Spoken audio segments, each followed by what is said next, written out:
नमस्कार, मी विशाल परदेशी. मुलुक महाराष्ट्र विशेष बुलेटिनमध्ये आपल्या सगळ्यांचं स्वागत. आता या क्षणाला आपल्या मनात हाच विचार असेल की आज आपण नेमकं काय बघणार आहोत. अर्थात कोरोनाबद्दलच्या घडामोडी आहेत, पण सगळ्यात महत्त्वाचा मुद्दा लसीकरण.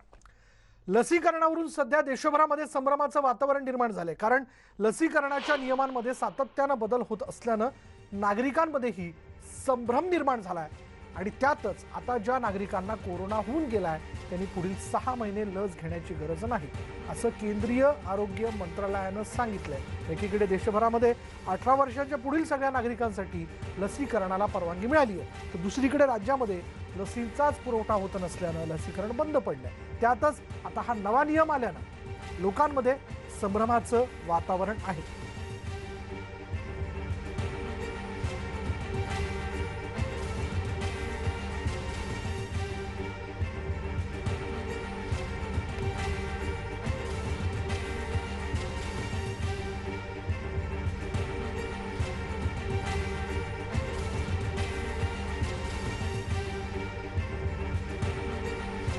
त्यामुळे कोरोना होऊन गेलेल्या मंडळींनी 6 महिन्यांनी लस घेण्याच्या संदर्भातली सूचना जी आहे ती आता आरोग्य मंत्रालयातर्फे करण्यात आलेली आहे. अर्थात शास्त्रीय आधारावरती सगळा अभ्यास करूनच हा निर्णय जाहीर करण्यात आल्याचं आरोग्य विभागाच्या वतीने सांगण्यात आलंय.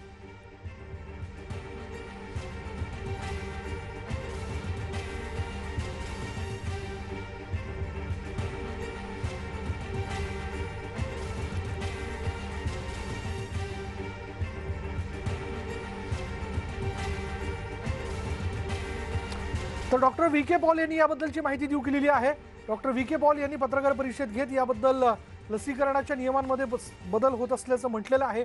पण हा सततचा होणारा बदल अर्थात लोकांमध्ये संभ्रम निर्माण करणार आहे. त्याच्यामुळे लोकांमध्ये अनेक प्रश्न आहेत की लसीचा हवा तेवढा साठा उपलब्ध होत नाहीये, म्हणून अशा पद्धतीने सुईने हे नियम बदलले जात आहेत का? कारण आता कोरोना झाल्यानंतर तुम्ही त्यातनं ज्यावेळेस बरे होतात त्या बरं झाल्यानंतर 6 महिन्यानंतर तुम्ही लस घेऊ शकता किंवा ती लस घेण्याची सूचना आज आरोग्य विभागाकडून देण्यात आली. यापूर्वी मात्र वेगळा नियम होता, 3 महिन्यांनी ती लस तुम्ही घ्या असं सांगण्यात आलेलं होतं. पण आता 6 महिन्याचा हा कालावधी सांगितल्यानंतर आता लोकांमध्ये मोठी चर्चा आहे. दरम्यान राज्याच्या आरोग्यमंत्र्यांनी लसीचे दोन्ही डोस 60 दिवसांच्या आतच घ्या, अन्यथा लसीची परिणामकारकता कमी होईल असं स्पष्ट केलंय. कोविशिल्डला साधारणपणे 1.5 महिन्या किंवा 2 महिन्यात मॅक्झिमम आणि कोवॅक्सिनला 1 महिन्यात हे ड्यू डेट्स असतात. आणि म्हणून आपण सेकंड डोस कंपल्सरी देणं गरजेचं असल्या कारणाने जर नाही दिलं तर पहिल्या डोसचा उपयोग होत नाही, त्याच्याबद्दलचा परिणामाचा उपयोग होणार नाही. म्हणून जी काही एकंदर 18 ते 44 महाराष्ट्र शासनाने महाविकास आघाडीने खरेदी केलेली जी लस आहे, मग ती लस पूर्णतः 45च्या पुढच्या लोकांसाठीच वापरण्याचा निर्णय घेण्यात आलेला आहे. आणि त्यामुळं तूर्त 18 ते 44 आपण स्थगित करत आहोत. आणि याबद्दल आपण बोलणार आहोत. टास्क फोर्सचे सदस्य डॉक्टर उदय कुलकर्णी आपल्या बरोबर आहेत. डॉक्टर उदय कुलकर्णी, आता या क्षणाला घरात बसल्या बसल्या ज्यावेळेस ही लोक बातमी बघतात, आमचे प्रेक्षक ही बातमी बघतायत, त्यांच्या मनात मोठा संभ्रम आहे. पहिला मुद्दा की केंद्रीय आरोग्य मंत्रालयाकडून हे स्पष्ट सांगण्यात आलंय की आता कोरोना झाल्यानंतर 6 महिन्यांनी तुम्ही लस घ्यायची तशी सूचना आहे. यापूर्वी वेगळा नियम होता. हा एक मुद्दा. आणि दुसरा मुद्दा की आता 8 ऐवजी म्हणजे आता राजेश टोपेंनी जे म्हटलेलं आहे की साधारण ठराविक कालावधीमध्येच 2 डोस पूर्ण केले पाहिजे, नाही तर परिणामकारकता राहत नाही. पण बहुतांशी लोकांना दुसरी लसच उपलब्ध होत नाही. मग अशा वेळी काय? जरा दोन्ही मुद्द्यांवरती सविस्तर सांगा ना. नमस्कार. आपल्या सगळ्या दर्शकांना 2 गोष्टींविषयी पहिल्यांदा लक्षात घ्यायचं आहे की लस ही आता कोरोनावरती तयार होऊन आपल्यापर्यंत यायला गेल्या 1.5 वर्षाचाच कालावधी झालेला आहे की ज्या काळामध्ये याच्यावरती संशोधन झालंय आणि आपल्यापर्यंत येतंय. त्यामुळे दीर्घकाळ लस घेतल्यानंतर त्याच्यावरती काय परिणाम होतो याच्याबद्दलचं सतत नवीन नवीन त्या ठिकाणी संशोधन चालू आहे. म्हणजे इट इज जस्ट लाईक जसं आपला जो गुगल मॅप असतो आणि त्याच्यावरती आपण बघताना हळूहळू तो स्वतःमध्ये सुधारणा करतो, तसं या ठिकाणी सुद्धा नवीन जो डेटा येतो त्याप्रमाणे संशोधन आणि त्याप्रमाणे WHO किंवा ICMR हे स्वतःच्या गाईडलाईन्स मध्ये बदल करतायत. त्यामुळे आता त्यांना पहिल्यांदा 3 महिन्यापर्यंतची माहिती होती, आता 6 महिन्याची माहिती आहे आणि त्याप्रमाणे त्यांनी ही नवीन तुम्हाला गाईडलाईन दिली. याच्यामध्ये 2 भाग आहेत की प्रॅक्टिकॅलिटी म्हणजे आज प्रत्यक्षामध्ये लस उपलब्ध आहे आणि ती किती प्रमाणात आहे याचा एका बाजूने विचार केला जातोय आणि दुसऱ्या बाजूने त्याची परिणामकारकता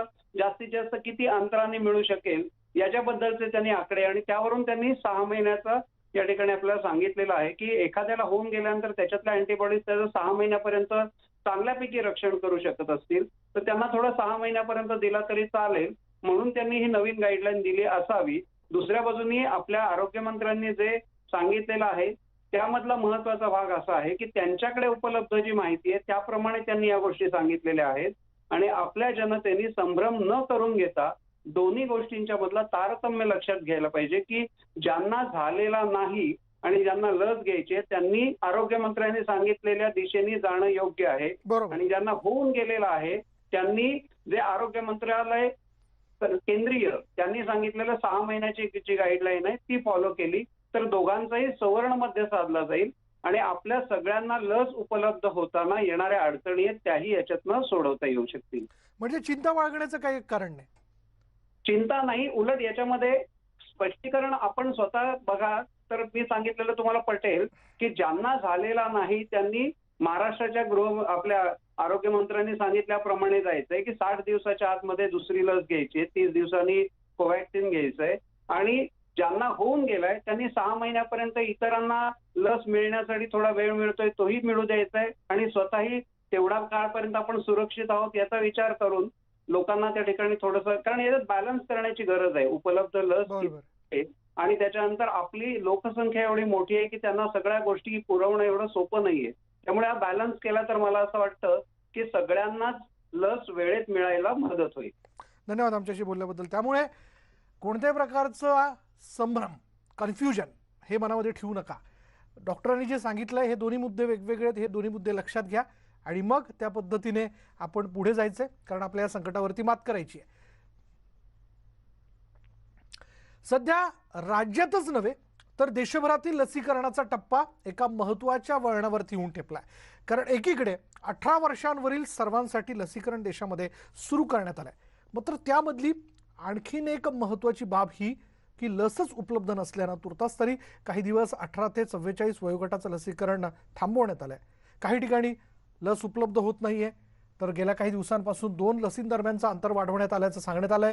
दरम्यान देशात 2च लसींना परवानगी असताना आता मॉडर्ना लसीचं वितरण कसं काय सुरू आहे असा सवाल अल्पसंख्याक मंत्री नवाब मलिक यांनी उपस्थित केला. तसंच या लसीला भारतात आणण्याची परवानगी केंद्राने दिली का याबद्दल केंद्राने स्पष्टीकरण द्यावं अशी मागणी देखील त्यांनी केली आहे. तर त्याला विधान परिषदेचे विरोधी पक्षनेते प्रवीण दरेकर यांनी प्रत्युत्तर दिलंय. या सगळ्या गोंधळामध्ये लसीकरणावरून राज्यामध्ये राजकारण जोरदार सुरू आहे.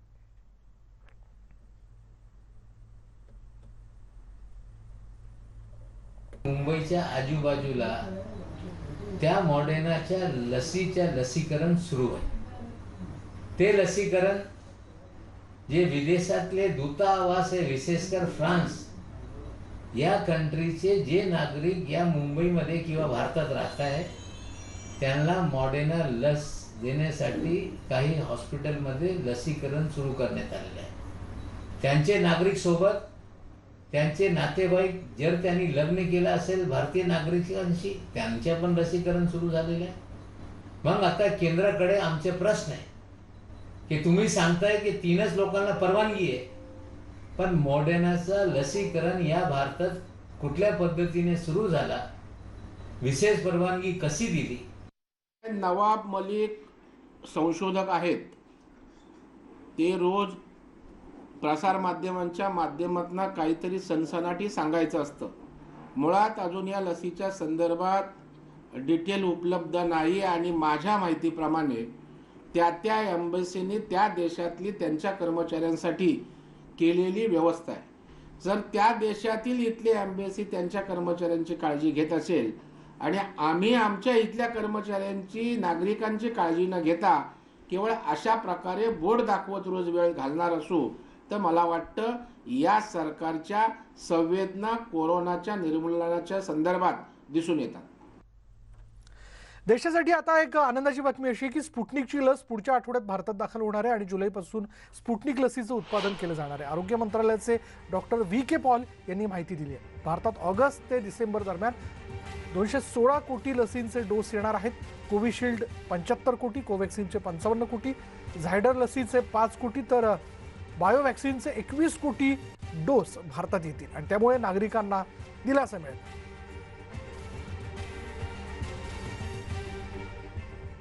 अगले हफ्ते हमें उम्मीद है कि Sputnik vaccine will be available in the market.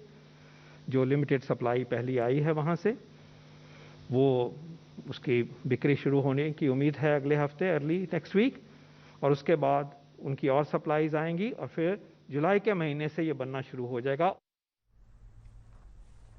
यानंतर आणखीन एक सर्वात मोठी बातमी अशी आहे की राज्यातील लॉकडाऊनमध्ये वाढ करण्यात आली. 1 जुलैपर्यंत लॉकडाऊनचा 1 जून पर्यंत लॉकडाऊन जो आहे तो वाढवण्यात आलेला आहे. परराज्यातून येणाऱ्या नागरिकांना आता RT-PCR टेस्ट बंधनकारक आहे. ही टेस्ट केल्याशिवाय तुम्हाला संबंधित राज्यात प्रवेश करता येणार नाहीये. 1 जून सकाळी 7 वाजेपर्यंत कडक निर्बंध लादण्यात आले. इतर निर्बंध पूर्वीप्रमाणे सुरू राहतील.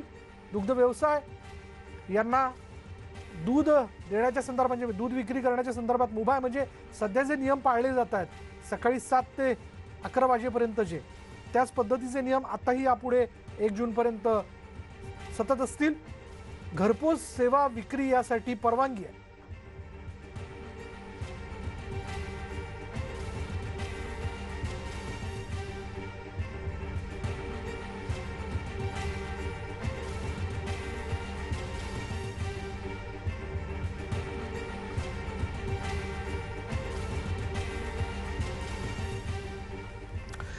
तर लॉकडाऊन वाढवत असलं या ठिकाणी वाढवत येणार असला तरी गरिबांना मदत कधी करणार असा सवाल विरोधी पक्षनेते प्रवीण दरेकर यांनी विचारला. निर्बंध लावत असताना त्याची अंमलबजावणी नीट होत नाही, समन्वयाचा अभाव त्या ठिकाणी आहे. आणि सगळ्यात महत्त्वाचं म्हणजे जे आम्ही पहिल्या दिवसापासून सांगतोय की लॉकडाऊन करत असताना ज्या वर्गाचं हातावर पोट आहे तो कष्टकरी, बांधकाम कामगार, नाका कामगार, फेरीवाले असतील, त्या ठिकाणी कष्टकरी असतील, छोटे व्यावसायिक असतील, रिक्षावाले असतील, या संदर्भात नेमकं या 15 दिवसात आपण काय करणार आहात या संदर्भात कुठलाही दिलासा देणारा निर्णय किंवा घोषणा झालेली नाही. राज्यात सध्या कडक लॉकडाऊन आहे आणि हा सुरू असलेला लॉकडाऊन जो आहे त्याला नाशिककरांनी उत्तम प्रतिसाद दिलाय. विनाकारण बाहेर फिरणाऱ्या नागरिकांना दुसऱ्या दिवशी देखील आज पोलिसांनी दांडक्याचा प्रसाद दिलाय. पोलिसांच्या कडक कारवाईमुळे रस्त्यावरील गर्दी कमी झाली आहे.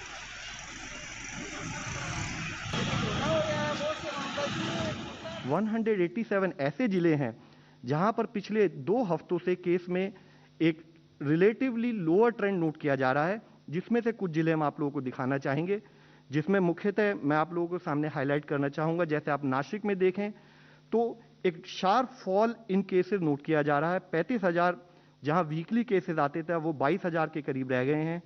थाने जैसे 32,000 से 15,000 के करीब रह गए हैं. इसी तरह भोपाल में भी एक कंटिन्यूस डिक्लाइन, एक शार्प डिक्लाइन नोट किया जा रहा है. राज्याचे उपमुख्यमंत्री अजित पवार यांच्या सोशल मीडियासाठी 6 कोटी खर्च करण्याचा निर्णय जो त्यांनी घेतलेला होता त्यावर विरोधकांनी भरपूर टीका केली. पण अखेर हा निर्णय अजित पवारांना मागे घ्यावा लागलाय. अजित पवारांच्या सोशल मीडियासाठी खास टीम आणि 6 कोटींची तरतूद हा जो निर्णय होता तो त्यांनी आज घेतलेला होता. स्वतःच्या इमेज बिल्डअपसाठी शासकीय खर्चातून हा निधी वापरला जात असल्याची टीका विरोधकांनी केली आणि त्यानंतर अखेर हा निर्णय मागे घेण्यात आला. प्रचार प्रसार, माहिती लोकांना देणे हे सरकारमध्ये काम करत असताना हे गरजेचं असतं. पण 7 कोटीवर बोट जे लोक ठेवत आहेत त्यांनी मागच्या सरकारमध्ये मुख्यमंत्री आणि प्रत्येक मंत्र्यांवर किती पैसे खर्च झाले याच्याकडे त्यांनी लक्ष दिलं पाहिजे. मला वाटतं ज्या पद्धतीने मोदी साहेब किंवा केंद्र सरकार असतील या प्रचार प्रसारासाठी पैसे खर्च करताय त्या तुलनेने हे काही जास्त नाही, हे विरोधकांना कळलं पाहिजे. या ठिकाणी प्रबोधनावर खर्च केला असता आज आदिवासी विभागांमध्ये धुळे, नंदुरबार, पालघर, गडचिरोली इकडे वॅक्सिनेशन किंवा उपचारांसाठी प्रतिसाद मिळत नसताना तिथे प्रबोधनावर खर्च करा, तिथे जाहिरातींवर खर्च करा, परंतु या ठिकाणी स्वतःची पब्लिसिटी, स्वतःचं कौतुक या ठिकाणी करण्यासाठी अशा प्रकारचा जनतेच्या करातला, जनतेच्या कष्टाचा पैसा खर्च करणं हे निंदनीय आहे. आणि म्हणून ज्या काही PR एजन्सी या ठिकाणी नेमल्या आहेत त्याची चौकशी होण्याची आवश्यकता आहे. यानंतर वेळ झाली की ब्रेक घेऊयात. पहा फक्त न्यूज 18 लोकमत.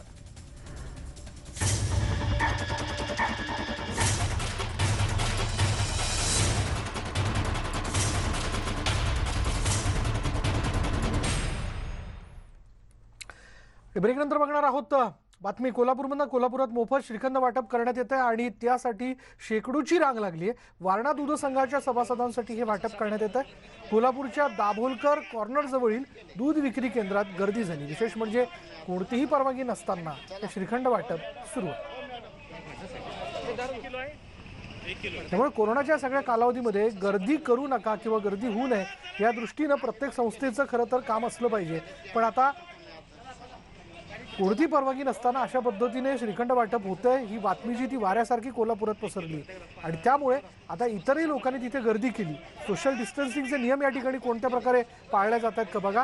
कारण आधीच कोल्हापुरातला मृत्यूदर हा सगळ्यात जास्त आहे. अशा सगळ्या परिस्थितीत या ज्येष्ठ नागरिकांमध्ये जे आपल्याला दृश्यांमध्ये पण दिसून येतात ज्यांनी श्रीखंड घेण्यासाठी म्हणून गर्दी केली आहे, त्यांना जर कोणाला इथं कोरोनाचा संसर्ग झाला आणि त्यांच्या माध्यमातून जर इतर कोणाला झाला त्याला जबाबदार कोण? अर्थात याचं उत्तर हे जे कोणी श्रीखंड वाटप तिथे करतंय त्यांना द्यावं लागेल. आणि वारणा दूध संघाच्या सभासदांसाठी वाटप करण्यात येतंय. पण तरीही श्रीखंड वाटप होतंय म्हणल्यानंतर ते नेमकं कोणासाठी, ते सगळ्यांसाठी आहे का, ते सभासदांसाठीच आहे, यात मात्र हवी तशी माहिती, योग्य माहिती लोकांपर्यंत पोहोचत नाही आणि इतरही लोक मग तिथे श्रीखंड घेण्यासाठी गर्दी करतात. बरं, हे मोफत वाटलं जातंय असं कळल्यानंतर गर्दी होणं साहजिक आहे आणि तसंच इथं झालं असणार. अर्थात याला कोणी परवानगी दिली हा देखील मोठा प्रश्न आहे. कोल्हापूरच्या दाभोळकर कॉर्नर जवळ ही दूध विक्री जिथं केली जाते त्या केंद्रात हे श्रीखंड वाटप केलं गेलं. विशेष म्हणजे याला कोणत्याही प्रकारची परवानगी नव्हती. त्यामुळे आता संबंधित पोलिसांना याची दखल घ्यावी लागणार आहे. सभासद त्याचं तूप आपलं श्रीखंड मिळणार. मी आजच दिलं 7 ते 11 आणि आता इथं 2 पळ्या लावल्यात वेगवेगळ्या. आणि ते ॲक्च्युली प्रत्येकाचं कार्ड आहेत आणि हे पण आहेत. उद्या सह्या घेऊन ते पण घेणं झालं. ते प्रत्येकाचं नाव नोंदून घ्यावं, नंबर घ्यावं, मग पैसे घेऊन द्यावे. सगळे कार्ड घेऊन ते सही घेऊन ते पण घेणं झालं. एकीकडे श्रीखंड घेण्यासाठी ही अशा पद्धतीने गर्दी, दुसरीकडे ईदच्या पार्श्वभूमीवर मुंब्रा इथं प्रचंड गर्दी बघायला मिळाली. रस्त्यावर पाय ठेवायला देखील जागा नव्हती. इतकी गर्दी काल आणि आज मुंब्रा इथं बघायला मिळाली. रस्त्यावरील गर्दीमुळे वाहनांना जायला देखील जागा नव्हती. रमजान नंतर येणारी ही ईद मुस्लिम बांधवांसाठी मोठा सण मानला जातो. त्यामुळे मोठ्या प्रमाणात खरेदी विक्री मुंब्रा इथल्या बाजारात होते. अमृतनगर ते कौसापर्यंत रस्त्यावर नागरिक कोणतेही नियम न पाळता फिरताना आढळले. उद्या देखील अशाच प्रकारे गर्दी होण्याची दाट शक्यता आहे. आज गर्दी आवरण्यासाठी पोलीस किंवा पालिका कर्मचारी कुठेही दिसून आले नाहीत. या गर्दीकडे बघून आटोक्यात आलेली रुग्णसंख्या जी आहे ती पुन्हा वाढण्याची भीती निर्माण झाली आहे.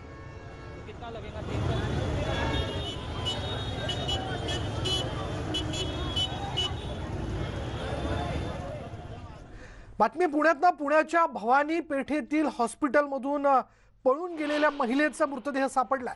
2 दिवसांपूर्वी या महिलेने रुग्णालयातून पळ काढला होता. आज थेट तिचा मृतदेह सापडलाय. महिला बेपत्ता होताच CCTV फुटेज समोर आलाय. खासगी रुग्णालयातून रुग्ण पळ काढतातच कसे हा प्रश्न आता उपस्थित केला जातोय.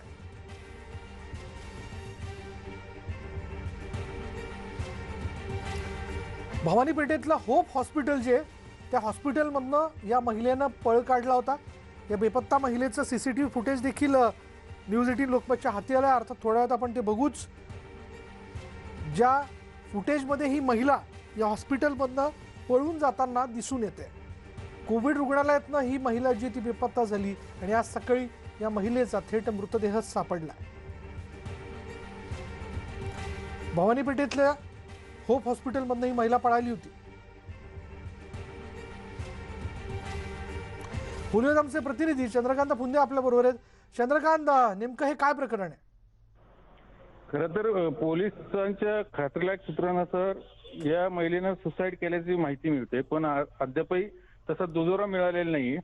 पण पोलीस त्याचा पुढील तपास करतायत. पण गेल्या 2 दिवसापूर्वी ही पुण्यातल्या एका हॉस्पिटलमधून गायब झाली होती, कोरोना पॉझिटिव्ह होती, बेपत्ता होती, त्याची रितसर तक्रारही होती पोलिसांमध्ये. पण आज तिचा मृतदेह सापडल्या हडपसर भागामध्ये. त्यामुळं तिनं नैराश्यातनं आत्महत्या केली की आणखीन काही बरेवाईट झाले त्याच्या जीवाला, याचा तपास आता पुढील पोलीस करतात. पण या निमित्ताने एक गोष्ट लक्षात आली की कोरोनाला लोक किती घाबरतात आणि त्यातनं असं काही टोकाचं पावलं उचलतात. त्यातलीच एक दुर्दैवी घटना म्हणावी लागेल. विशाल, धन्यवाद चंद्रकांत या सगळ्या माहितीबद्दल. होप हॉस्पिटलमधनं या महिलेने खरं तर कोरोनाच्या भीतीतनंच पळ काढला होता की काय, आणि अखेर आज तिचा मृतदेह सापडला. नेमकं कशामुळे तिचा मृत्यू झाला हे तर काय कळू शकलेलं नाही, पण जे घडलं ते दुर्दैवी आणि धक्कादायक म्हणता येईल. यानंतर या बुलेटिनमध्ये इथेच थांबणार आहोत. पहा फक्त न्यूज 18 लोकमत.